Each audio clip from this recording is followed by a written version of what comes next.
8 сарын 7-ны өдөр мотоциклийнхан одоо замаадсаа дугуугаар бэлдээд байж энэний дараа зам цэвэрлэгээ ороод араас нь тэгээд тамирчид ирэн бэлтгэл рүү орох юм. Төрүүлж ирсэн тамирчид маань замаадсаад маш их ажилтай байна. Энэ том талбар ийм их дугуй байрлуулж. Энэ удаагийн тэмцээний лайныг бол флаг циркүүдийн үүсгэн байгуулагч хангаа бол олон улсын стандартын жишгийг харуулад налалт болон хур давуул огцон тоороомз гэх мэт зүйлийг шавхсан тийм гоё зам хийж байгаа юм билээ. За хотоос болохоор холбооны нэгдсэн том цуваа гарч ирж байгаа. За үүнийг одоо энэ Сүхбаатарт байрлсан тамирчид тосч аваад гоё орж цуваагаар орж ирэхээр гоё нэг танарт бичлэгээр гоё харуулна.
Нөгөө талаас нь чим байна нэ.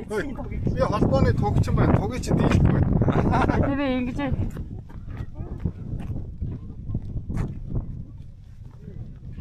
нөгөө хийгээд. Өчигдөр лэмби. Ямар соёлоо аюу яа. Шүү. Камера цаашаа. Удаарай. Баригдсан да. Өчтөр шөнө юу хийсэн байм нөхөө? Өчтөр нөө бэлтгэлээ хийжээ. Тэгээд нэг бие нэг булгарааг нэг гаргаад жоохон дасгал хийсэн. Ямар дасгал хийсэн бэ? Нэг жоохон сонголтын дасгал, бүжгийн дасгал хийсэн. Бараа уртаас гараад хотоос ирж байгаа цуваагаа тосгоод бүгдээрээ ирсэн байна. Хамгийн түрүүнд 1206 клубын тэргүүн Жаяа болон Туг ах нар орж ирсэн байна. За цуваанаас хэр бол хол тасарсныг бол мэдэхгүй байна гэж чинь. Ерөнхийдөө 150-аас буулгаагүй ирсэн гэж байна. 150-аас буулгаагүй. Гэхдээ бензиндээ баригдаад бас сайн явж чадсангүй гэдэг чинь.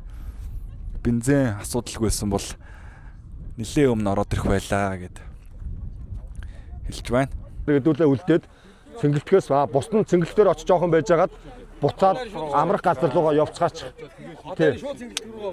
Тэгээ би бас тулгаатаа ярьсан одоо хүрээд ирэх гэсэн. Та хэдийг очингууд би яваад очие. Төвдөө байна гэж хэлээ.